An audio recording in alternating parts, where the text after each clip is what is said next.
అన్న ఏం చెప్తారు? మీరు గూడా మీ కుల సంఘాల తరపున మీటింగ్ పెట్టినట్టున్నారు. మున్నూరు కాపు సంఘం నుంచి. మీరు గూడా అసంతృప్తితోనే ఉన్నారా? ముఖ్యమంత్రి రేవంత్ రెడ్డి గారికి అంటే ఏంటి మీకున్న ప్రాబ్లమ్ ఏంది? మున్నూరు కాపుల్లో గూడా అట్లాంటిదుందా?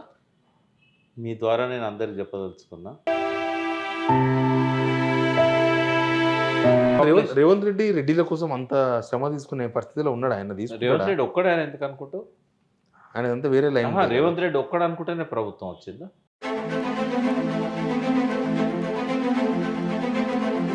వాళ్ళు ఇట్లనే చేస్తే బీహార్‌లో, యూపీలో వచ్చినట్టు పెద్ద ఎత్తున విప్లవోద్యమాలు వస్తాయి అగైన్స్ట్ రెడ్డిస్.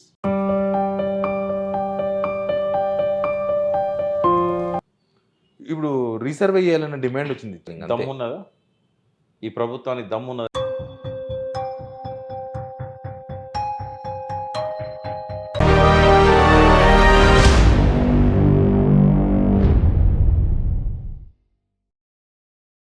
అందరికి నమస్తే. కులగణం మీద చాలా చాలా అనుమానాలున్నాయి. అసలు బీసీల సంఖ్య ఎందుకు తగ్గింది? కొంతమంది డిమాండ్ చేస్తున్నారు ఈ కులగణ సర్వే మళ్ళీ చేయండి. అసలు ఎక్కడ ప్రాబ్లమ్ వచ్చింది? గవర్నమెంట్ ఎక్కడ తప్పు చేసింది? ఈ అంశం మీద మాట్లాడదాం. మనతోన్న రాజకీయ, సామాజిక విశ్లేషకులు పి. ప్రకాష్ గారు ఉన్నారు. అన్న నమస్తే. నమస్తే చూడండి. అన్న ఏం చెప్తారు? మీరు కూడా మీ కులం తరపున మీ కుల సంఘాల తరపున మీటింగ్ పెట్టినట్టున్నారు. మున్నూరు కాపు సంఘం నుంచి. మీరు కూడా అసంతృప్తితోనే ఉన్నారా? ముందుగా ముఖ్యమంత్రి రేవంత్ రెడ్డి గారికి నేను కృతజ్ఞతలు చెప్పదలుచుకున్నా. ఎందుకంటే మేము మాలాంటి వాళ్ళం చాలా కాలం నుంచి ప్రయత్నం చేస్తూ ఉన్నాం. బీసీలలో ఒక ఐక్యత తేవాలి, కులంలో కూడా ఒక ఐక్యత తేవాలి. ఎందుకంటే కులాలు వాటంతట అవి చీలిపోయి ఉన్నాయి, బీసీల మధ్య ఐక్యత లేదు. But thanks to Revanth Reddy ఇవాళ వారి పుణ్యమా అని చెప్పి ఈ కులగణన సర్వే వచ్చిన తర్వాత బీసీలలో ఒక చైతన్యం, ఇన్ని సంవత్సరాలు ఎంత చైతన్యం వచ్చిందో అంతకంటే ఎక్కువ చైతన్యం ఈ సర్వే నివేదిక వచ్చిన తర్వాత వచ్చింది. దానికి ఉదాహరణే ఎప్పుడూ మున్నూరు కాపు వేదికల మీద బీజేపీ నాయకులు పెద్దగా రాకపోయేది. వచ్చినా కూడా కింది శ్రేణి నాయకులు వచ్చేది. మొట్టమొదటిసారిగా బండి సంజయ్ గారు, లక్ష్మణ్ గారు ఇద్దరు కూడా ఎంపీలు. వారైతే కేంద్ర మంత్రి బండి సంజయ్ గారు, రాజ్యసభ సభ్యులు లక్ష్మణ్ గారు, వారితో పాటుగా అదే వేదిక మీద కాంగ్రెస్ ఎమ్మెల్సీ తీర్మాన్ మల్లన్న కానీ, ఇంకా కొంతమంది కాంగ్రెస్లో ముఖ్య నాయకులు, టీఆర్ఎస్లో ఉన్న ముఖ్య నాయకులు రవిచంద్ర గారు, గంగుల కమలాకర్ గారు, అందరూ అన్ని పార్టీలలో ఉన్న మున్నూరు కాపులు రాజకీయాలకు అతీతంగా ఒకటి కావడం అనేది చరిత్రలో నిన్ననే సాధ్యమైంది. అది గతంలో ఎప్పుడు జరగలేదు. సో ఈ ఐక్యత రావడానికి ప్రధాన కారణం ఏంటంటే ఈ కులగణన సర్వే. అది రేవంత్ రెడ్డి గారే. ఏంటి మీకున్న ప్రాబ్లం ఏంది? బీసీల సంఖ్య తగ్గించిండ్రు అనేది ఒక విమర్శ ఉంది. మున్నూరు కాపుల్లో కూడా అట్లాంటిది ఉందా? మీ ద్వారా నేను అందరికి చెప్పదలుచుకున్నా. సర్వే పూర్తిగా జరగలేదు. సర్వే జరిగింది 30-40% అర్బన్లో, 60-70% రూరల్లో జరిగింది. ఒకవేళ ఇది కాదని ప్రభుత్వం అనదలుచుకుంటే బయట పెట్టండి. మీరు ఏ విలేజ్లో సర్వే చేశారో ఆ సర్వేలో ఎవరెవరు నమోదు చేసుకున్నారో ఆ రికార్డ్ అంతా కూడా గ్రామ పంచాయతీలో పెట్టండి, లేదా వెబ్సైట్లో పెట్టండి. ఎవరికి వాళ్ళు వాళ్ళ పేర్లు చూసుకుంటారు. వాళ్ళ పేరు కరెక్ట్ ఉందా, వాళ్ళ కులం కరెక్ట్ ఉందా, ఎంతమంది అయితే ఆ గ్రామం నుంచి ఎన్రోల్ చేసుకోలేదో అక్కడ ఉన్న వ్యక్తులే పోయి వాళ్ళను ఎన్రోల్ చేయిస్తారు.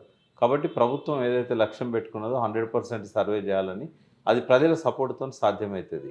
ఇప్పటికైనా మించిపోయింది లేదు.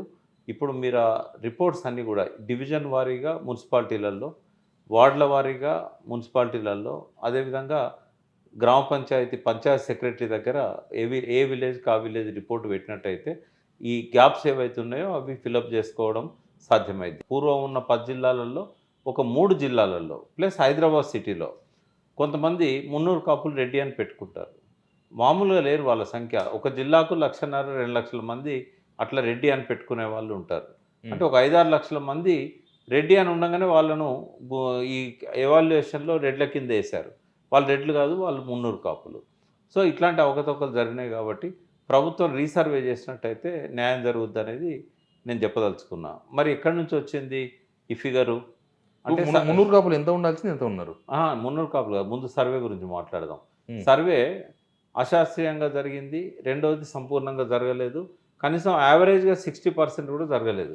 మరి ఎక్కడి నుంచి వచ్చింది ఫిగర్? 95% అయిపోయిందని గవర్నమెంట్ 95 కాదు, 97 చిల్లర. ఓన్లీ 3% కాలేదన్నారు. అంటే 3% అంటే ఒక 12 లక్షల మంది 16 లక్షల మంది 11 లక్షల మంది ఇంకా పార్టిసిపేట్ చేయలేదు అని అన్నారు. అయితే ఆ 11 లక్షలు కూడా కలుపుదాం. ఇప్పుడు మొత్తం సర్వే ద్వారా వచ్చింది ఎంత? 3,50,50,00,000 లక్షలు 54 లక్షల చిల్లర. ఇప్పుడు ప్రపంచంలో అంతటా గ్రోత్ రేట్ ఉంటుంది, ఒక తెలంగాణలో మాత్రం ఎందుకు పెరగదు గ్రోత్ రేటు?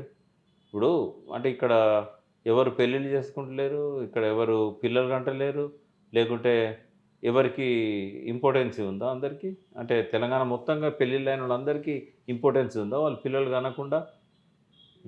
ఏమనుకుంటాడు రేవంత్ రెడ్డి? ఇప్పుడు 10 ఏళ్లలో కేసీఆర్ ప్రభుత్వం కళ్యాణ లక్ష్మి చెక్కులే దాదాపు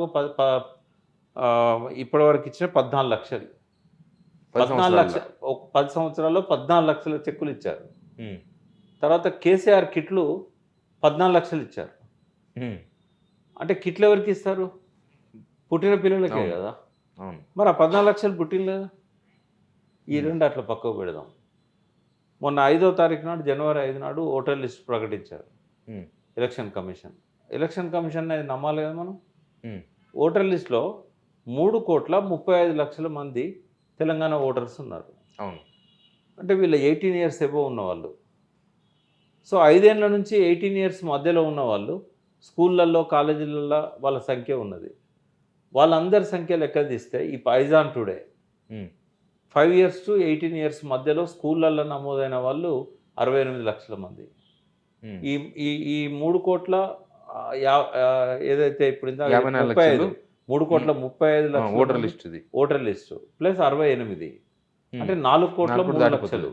వీళ్ళు కాకుండా 1 సంవత్సరం నుంచి 5 సంవత్సరాల మధ్యలో ఉన్న పిల్లలు వాళ్ళు ఎంతమంది ఉంటారు? ఓ 10 లక్షల మంది ఈజీగా ఉంటారు. 14 లక్షలు గత 10 ఏళ్లలో ఉన్నారు.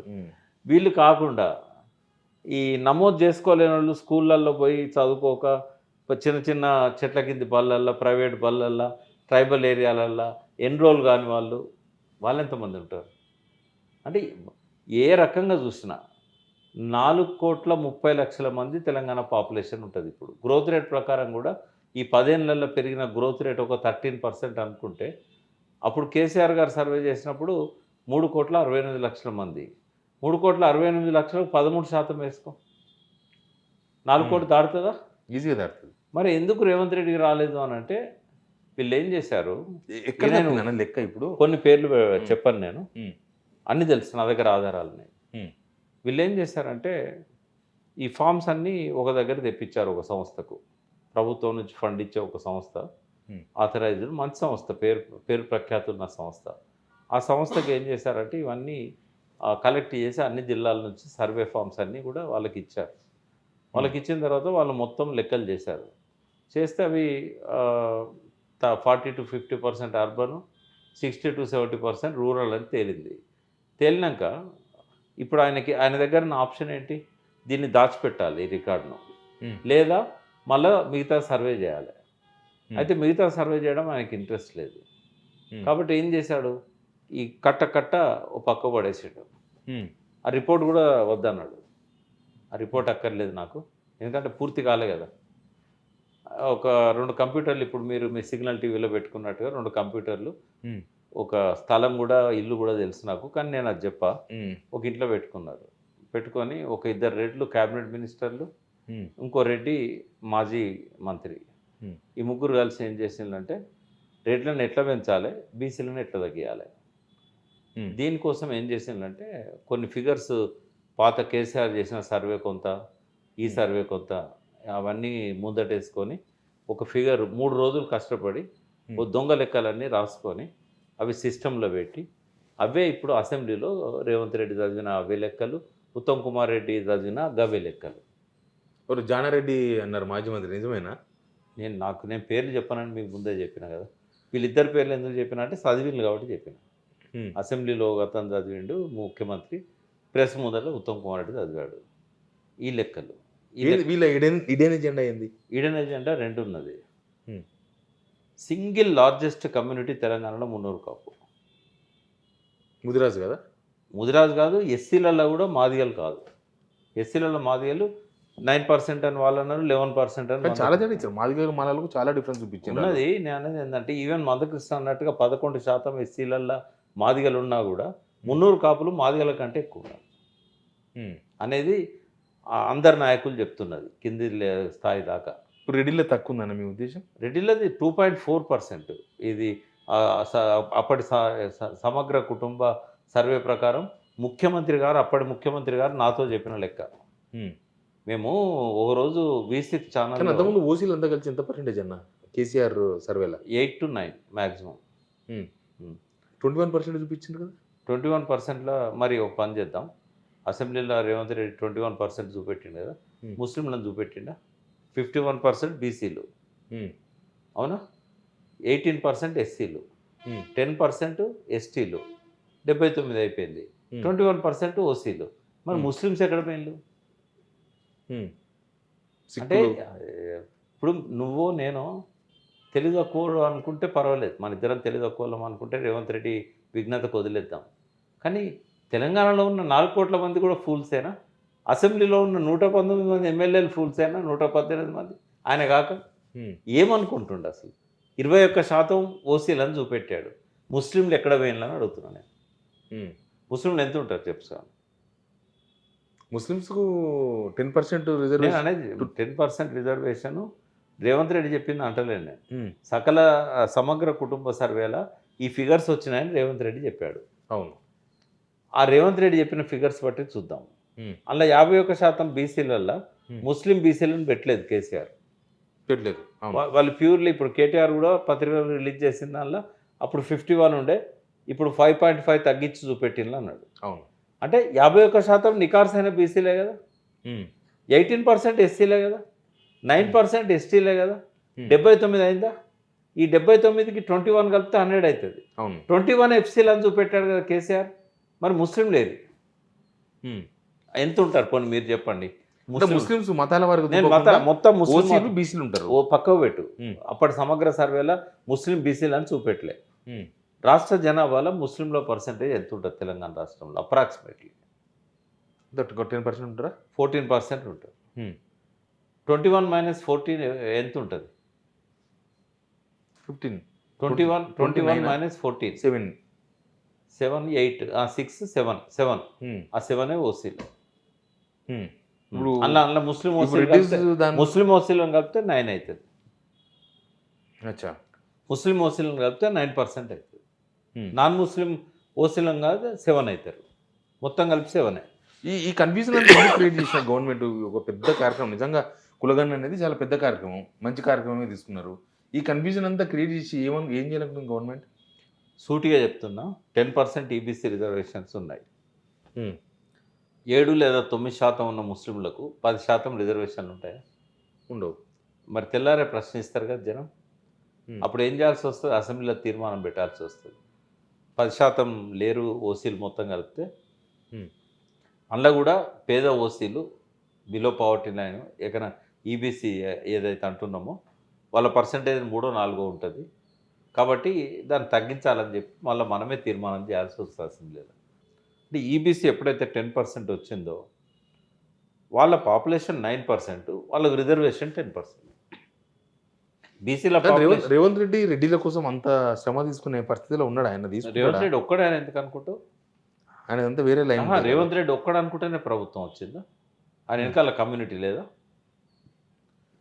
మొత్తం రెడ్డి కమ్యూనిటీ ఉన్నది దాని వెనకాల. వాళ్ళు ఇట్లనే చేస్తే బీహార్లో, యూపీలో వచ్చినట్టు పెద్ద ఎత్తున విప్లవోద్యమాలు వస్తాయి అగెన్స్ట్ రెడ్డిస్. ఇప్పటికైనా కూడా తెలంగాణ సమాజం మొదటి నుంచి కూడా కుల సామరస్యానికి, మత సామరస్యానికి ఒక పెట్టింది పేరు.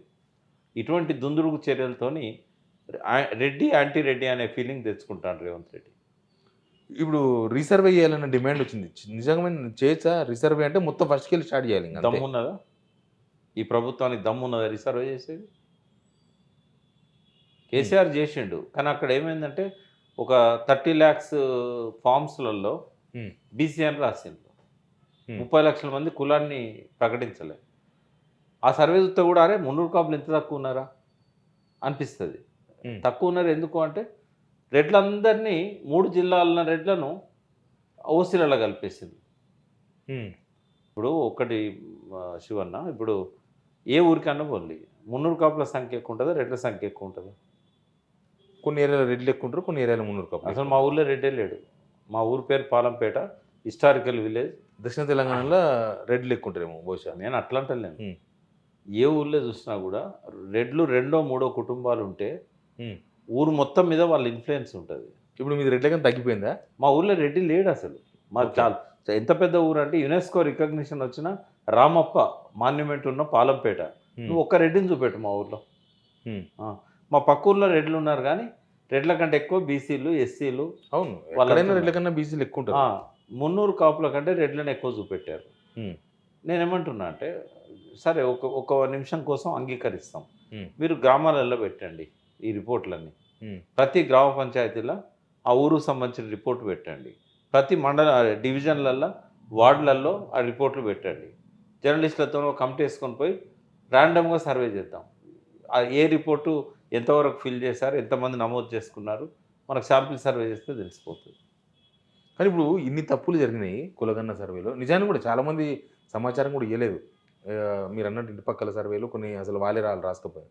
గవర్నమెంట్కి తెలిసి కూడా ఎందుకు బుకాయించే ప్రయత్నం చేస్తుంది? ఏం చెప్పదలుచుకుంది సొసైటీకి వాళ్ళు? సొసైటీ వాళ్ళు ఏం చెప్పదలుచుకున్నారంటే రెడ్డి సంఖ్యను పెంచి చూపదలుచుకున్నారు. ఒకటి, గవర్నమెంట్ ఉన్నది రెడ్డిస్ది కాబట్టి రెడ్ల సంఖ్యను కొంచెం పెంచి చూపెట్టదలుచుకున్నారు. బీసీలల్లో లీడర్షిప్ రోల్లో ఉండేది మున్నూరు కాపు. వీళ్ళు ఒకసారి వీళ్ళ కమ్యూనిటీ నుంచి ఎందుకంటే ఇప్పటికి కూడా మనం ఈ మొట్టమొదటిసారి సమైక్య రాష్ట్రంలో కానీ తెలంగాణలో కానీ ఒక మున్నూరు కాపు నుంచి మంత్రి లేకుండా ఉన్న క్యాబినెట్ ఇది ఒక్కటే. 78 సంవత్సరాల చరిత్ర. ఓకే. మున్నూరు కాపు మినిస్టర్ లేకుండా ఉన్నది ఇది ఒక్కటే. బీసీలకు కూడా చాలా తక్కువ ఇచ్చారు. మరి జనాభాలో బీసీలది 46% అని ఈయనే అన్నాడు కదా. బీసీలు ఇద్దరేనా ఉన్నది? ఇద్దరే కదా. ఓకే. ఇద్దరు మంత్రులే అంతే. మరి అంటే ఇప్పుడు క్యాబినెట్ ఎక్స్పాన్షన్లు ఇంకొకరికి ఇస్తారేమో. అవును. పొన్నం ప్రభాకర్, కొండా సురేఖ.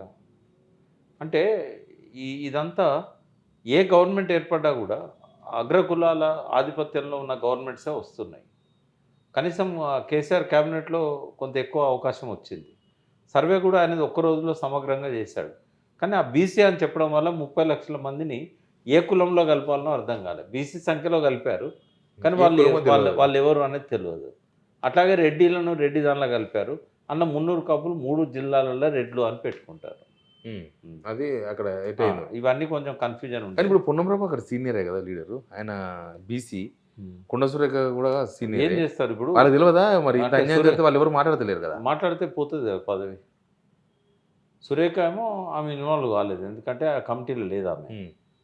కనీసం ఆమె నోరున్న ఆమె కొద్దిగా గట్టిగా మాట్లాడగలుగుతుంది. ఏమన్నా ఇట్లాంటి అన్యాయాలు జరిగినప్పుడు ప్రశ్నించే గొంతు ఆమెది. అవును. కానీ పొన్నం ప్రభాకర్కి ఆ పరిస్థితి లేదు. రెండవది ఏంటంటే ప్రభాకర్ గారు కమిటీలో ఉన్నా కూడా ఆయన చెప్పుకోలేని పరిస్థితి. ఇప్పుడు రేపు లోకల్ బాడీ ఎలక్షన్స్లో కాంగ్రెస్ 42% మేము టికెట్లు ఇస్తాం అని ఎందుకు అన్నాడు అని చెప్తున్నారు. ఇదంతా వాళ్ళు కామారెడ్డి డిక్లరేషన్లో మేము 42% టికెట్లు ఇస్తామని చెప్పిందా, లేకుంటే మేము 42% రిజర్వేషన్ కల్పిస్తామని చెప్పారా? ఏమని చెప్పారు కామారెడ్డి డిక్లరేషన్? రిజర్వేషన్ కల్పిస్తాం. రిజర్వేషన్ కల్పించడం అంటే పార్టీలను ప్రశ్నించడమా? అంటే నేను ఇయ్యను అని చెప్పడం. మొన్న అసెంబ్లీలో బీఆర్ఎస్ ఇస్తుందా బీజేపీ ఇస్తుందా అని మాట్లాడింది. నువ్వు రిజర్వేషన్ చేయి, ఎందుకు చట్టం చేస్తే ఇప్పుడు ఇట్లా అంటే కానీ ఇప్పుడు ఒక ఇమ్మెచ్యూర్డ్ మెంటాలిటీతోనే అట్లా మాట్లాడతారు రేవంత్ రెడ్డి. అదొక అపరిపక్వత గల మెంటాలిటీ. ఎందుకంటే నువ్వు చట్టమే చేయి, అడుగుడెందుకు? ఎవరు అడగాల్సిన అవసరం లేదు. నువ్వు ఇస్తావా అని అడగాల్సిన అవసరం లేదు. మరి చట్టం చేయనని చెప్పడమే కదా అట్లా అడగడం అంటే. నేను చట్టం చేయబోతలేను అని చెప్పడమే కదా. అంటే దాటేయడం. అది హామీలు ఏవైతే 420 హామీలలో 4-5 హామీలు తప్ప ఏది అమలు చేయలే.